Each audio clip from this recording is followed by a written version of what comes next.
Hola, les habla Álvaro Peralta y hoy vamos a hablar acerca de cómo enfrentar al enemigo o qué nos dice Dios respecto de enfrentar al enemigo. Y muchas veces creemos que Dios evita las batallas o evita la confrontación, pero realmente no siempre es así. Y hay una historia bien interesante en 2 de Crónicas 20 del rey Josafat y del pueblo de Judá o del reinado de Judá. Y este rey Josafat va a ser amenazado por los pueblos de Moab y de Amón, que son pueblos que eran relativamente, o deberían haber sido relativamente cercanos y benévolos con Israel, porque Amón y Moab son descendientes de Lot, y ustedes saben que Abraham y Lot eran parientes. Lot era el sobrino de Abraham, así que Moab y Amón son descendientes de Lot, son familiares de Abraham y son los pueblos, son de alguna forma relacionados con Israel. Y Josafat, el rey de Judá, va a enfrentar entonces a estos dos pueblos que se van a levantar en su contra y van a tratar de atacar y de conquistar la ciudad de Jerusalén y el reino de Judá. Entonces, en esta dinámica de lo que se da, vamos a leer 2 de Crónicas 20, del 1 al 7, dice: Pasadas estas cosas aconteció que los hijos de Moab, de Amón, y con ellos los amonitas vinieron contra Josafat a la guerra, y acudieron algunos y dieron aviso a Josafat diciendo: Contra ti viene una gran multitud del otro lado del mar y de Siria, y aquí están en Hazerón Tamar, que es en Gadi. Entonces él tuvo temor, y Josafat humilló su rostro para consultar a Jehová e hizo pregonar ayuno a todo Judá. Y se reunieron los de Judá para pedir socorro a Jehová, y también todas las ciudades de Judá vinieron para pedir ayuda a Jehová. Entonces, ven que es interesante. Hay un enemigo, una amenaza, hay temor en el corazón del rey, pero lo primero que hace es que busca a Dios. No vamos a negar que cuando hay una amenaza, a veces vamos a sentir temor en nuestras emociones, en nuestra naturaleza humana. Claro que puede que haya temor, pero lo primero que hace Josafat es que busca a Dios, y hay unidad en el pueblo, hay una unidad de espíritu. Esto es importante. Es importante que haya unidad en su casa, si usted es una persona casada, en su matrimonio, si una unidad con sus padres, unidad con sus hermanos, o unidad con la iglesia. Hay gente que tal vez es sola, no está casada, no tiene padres tal vez, pero sí tiene hermanos en la iglesia, en Cristo, con los cuales puede tener unidad de espíritu. Es importante. La iglesia necesita estar en unidad. La iglesia es el cuerpo de Cristo y es un solo cuerpo, y es importante que tenga unidad para ir delante de Dios y buscar dirección. Cuando hay amenazas, estos pueblos de Amón y Moab, les decía, deberían haber sido parientes amigables con Israel, pero resulta que se levantan en su contra y los quieren atacar. Y a veces esos enemigos que se levantan en nuestra contra son enemigos que nacen de lugares que nunca esperaríamos. Es más, que no tienen ninguna razón para atacarnos. Si usted se puede pensar qué es el cáncer son células de nuestro cuerpo que pervierten su uso normal, natural, y se convierten en células malas que atacan nuestro propio cuerpo. Desde nuestra propia interior nace un enemigo que nos ataca, nace un enemigo que nos quiere dañar. Moab y Amón representan enemigos que no deberían ser enemigos del pueblo, no deberían ser enemigos de Judá ni de Josafat, pero se levantan en contra de ellos. Y a veces nos pasamos mucho tiempo preguntando por qué y para qué estos enemigos se han levantado, y por qué se han levantado, Señor, y por qué me pasa a mí, y por qué le pasa a este país, y por qué, por ejemplo, en este tiempo que vivimos una pandemia. ¿Por qué es que hay una pandemia en el mundo? ¿Por qué es que hay un virus que infecta personas? ¿Sabe? Hay 99%, 90 y tanto por ciento de los virus que existen, que son millones de virus en el mundo, no dañan al ser humano. Este virus del SARS-CoV-2 no dañaba al ser humano hace unos pocos meses, pero ahora resulta que ha mutado y está dañando a las personas, ha mutado y está dañando la salud. Enemigos que no deberían ser nuestros enemigos, pero que de repente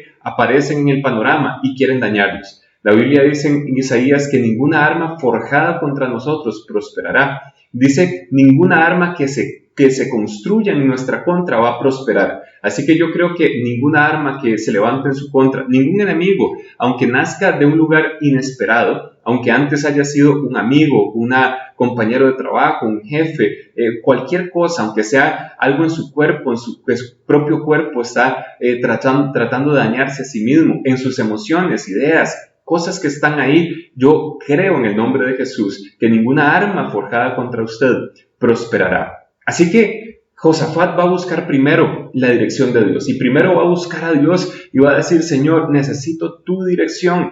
Esto es algo que no entiendo. Hay enemigos que se han levantado que deberían ser nuestros amigos, pero resulta que igual nos están atacando y nos quieren dañar, nos quieren conquistar. En el versículo 5 dice, entonces Josafat se puso en pie después de haber orado y buscado a Dios y humillado su rostro y reconocido que no es Josafat, sino que es Dios, que no es Judá, sino que es Dios el que los va a salvar en este caso.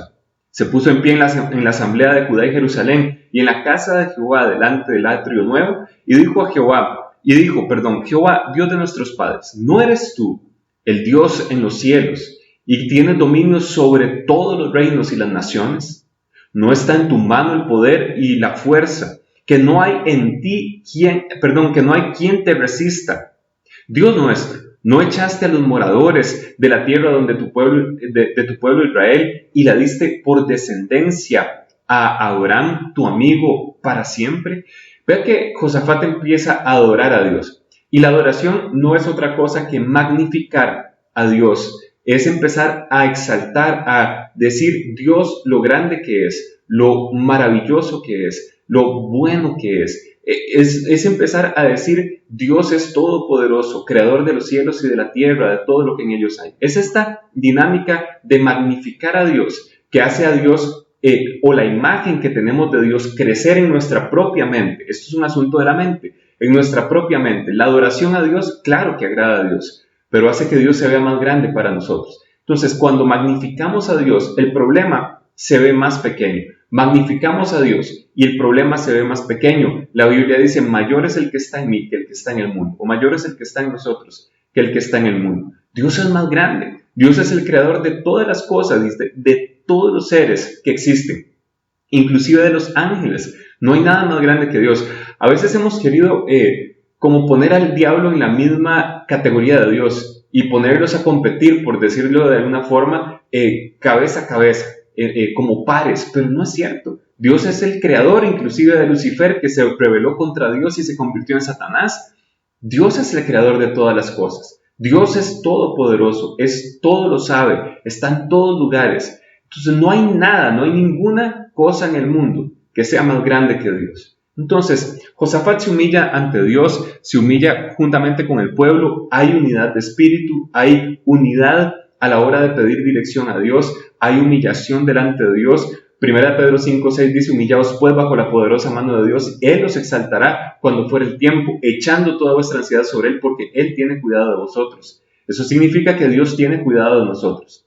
Eso significa que Dios está al tanto de lo que está pasando y sabe que cuando tenemos una preocupación o un enemigo que se ha levantado en nuestra contra. Entonces Josafat va a humillarse delante de Dios, va a buscar a Dios y va a encontrar una respuesta en Dios. Quiero leerles lo que dice la palabra de Dios en 2 de Crónicas, capítulo 20 y versículo 12 y 13. Dice, oh Dios nuestro, hablando Josafat a Dios, ¿no lo juzgarás tú? Porque en nosotros no hay fuerza contra tan grande multitud que viene contra nosotros. No sabemos qué hacer, y a ti volvemos nuestros ojos. Todo Judá estaba en pie delante de Jehová, con sus niños y sus mujeres y sus hijos. Todo el pueblo está unido orando a Dios y diciendo, Señor, no tenemos la respuesta para esto, y honestamente en muchas ocasiones como humanos no vamos a tener la respuesta para la situación que estamos viviendo. Pero lo que sí es importante es entender que Dios sí tiene una respuesta, que Dios es bueno y que Dios tiene una respuesta, pero se necesita alguien que se pare en la brecha para pedir a Dios dirección y para orar y para establecer la bendición de Dios sobre su vida. Es necesario que alguien se pare en la brecha. El profeta Ezequiel profetiza que cuando el pueblo estaba haciendo maldad, Dios no lo quería destruir, pero no encontró a nadie que se parara en la brecha y que hiciera vallado. Eso está en Ezequiel 22:30. que hiciera vallado. No lo encontró. Dice Dios, yo no quiero la destrucción para la tierra, pero no encontré nadie que hiciera intercesión, vallado, que levantara una barrera a favor de la tierra. Es necesario que alguien se levante. Sea usted la persona que se va a levantar ahora. Sea usted el creyente que se va a levantar por su familia. Sea usted el que va a hacer intercesión, va a levantar vallado, se va a parar en la brecha por su casa, por su economía, por sus padres, por su familia, por su esposa, por sus hijos, por su esposo. Sea usted la persona, porque Dios tiene respuestas. Dios tiene respuestas siempre. Ve lo que dice 2 de Crónicas, capítulo 20 y versículo 28. Y versículo 15 dice, ya viene la respuesta de Dios en este caso, viene a través de los profetas, y Dios dice, no temáis, ni os amedrentéis delante de esta multitud tan grande, porque no es vuestra la guerra, sino de Dios. Mañana descenderéis contra ellos, y he aquí ellos subirán por la cuesta de Cis, y los hallaréis junto al arroyo antes del desierto de Jeruel. Y sabe, esto me impacta porque Dios no les dice, no es que nunca van a ver el enemigo, al enemigo lo van a ver, y lo van a encontrar en la cuesta de Cis. Y es un tiempo de espera. Mañana, o sea, dentro de unas horas, 12 horas, 24 horas, mañana Dios les va a dar la victoria. Esta guerra es de Dios, dice. Esta guerra es de Dios, no es suya. Pero ustedes van a tener que alistar sus armas para la guerra.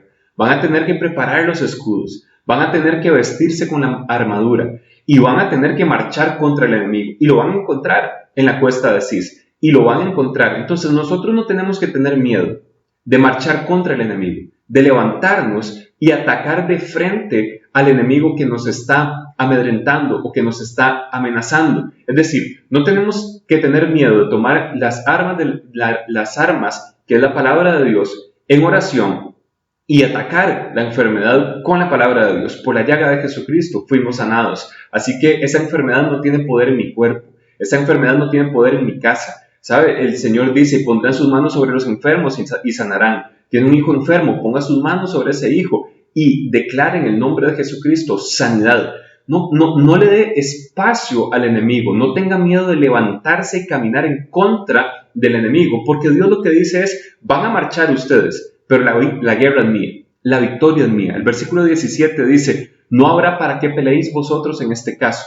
Paraos, estad quietos y ved la salvación de Jehová con vosotros. Oh Judá y Jerusalén, no temáis ni desmayéis, salid mañana contra ellos, porque Jehová estará con vosotros. Dios está con usted y Dios va a hacer que usted no tenga que pelear, pero sí es necesario que haga el acto de fe de empezar a caminar en contra del enemigo, de empezar a orar por la sanidad de ese hijo, de empezar a orar por la restauración económica, de empezar a orar para que ese proyecto salga adelante, de empezar a orar para que clientes vengan a su negocio. No importa si hay una crisis económica, Dios no está limitado por la crisis, Dios no está limitado por la limitación médica, o porque no hay medicinas, o no hay tratamientos, o porque fue desahuciado. Dios no está limitado. Dios ha dicho, esta es mi guerra. Esa batalla, ese enemigo que se ha levantado en su contra, créalo. Dios dice, esta es mi batalla, esta es mi guerra. Yo no los voy a dejar desamparados, pero van a tener que caminar y van a tener que enfrentar al enemigo.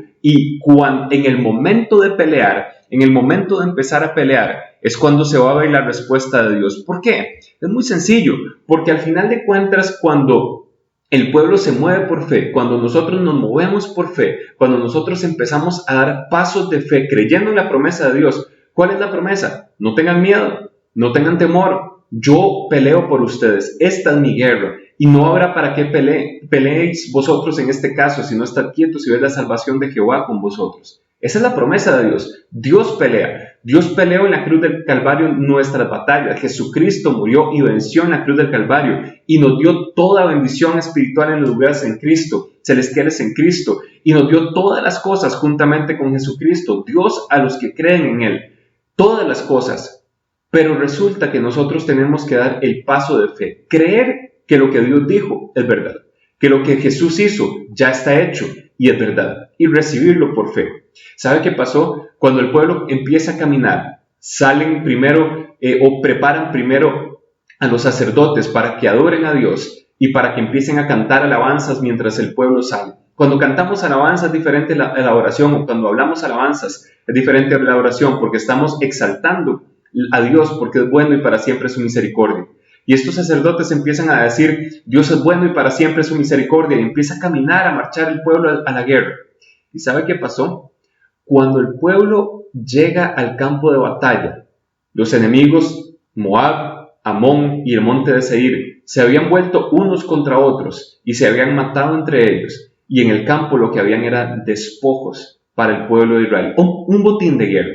3 días duraron llevando el botín de vuelta al campamento. 3 días duraron llevando el botín de vuelta a la ciudad. ¿Sabe? Ese botín, esos despojos de la guerra son salud, son sanidad, son prosperidad económica, son nuevos negocios, son hijos que vuelven a casa, son cosas que empiezan a cambiar y a restaurarse en su vida, empieza a prosperar y a llenarse de la bendición de Dios y empieza a desbordar para llenar de bendición a otros. Pero es importante entender que es necesario caminar hacia la batalla y hacia enfrentar al enemigo, creyendo que no vamos a tener que pelear porque Dios pelea por nosotros, pero ese acto de fe, ese caminar, ese enfrentar al enemigo es necesario.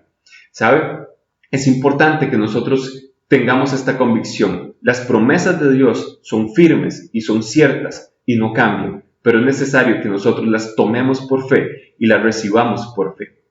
Que Dios le bendiga. Y si ha disfrutado este video, por favor, compártalo con alguien que lo necesite escuchar, un amigo, un familiar. Suscríbase a este canal también y denle un like al video. Que Dios los bendiga, los amamos y nos vemos pronto.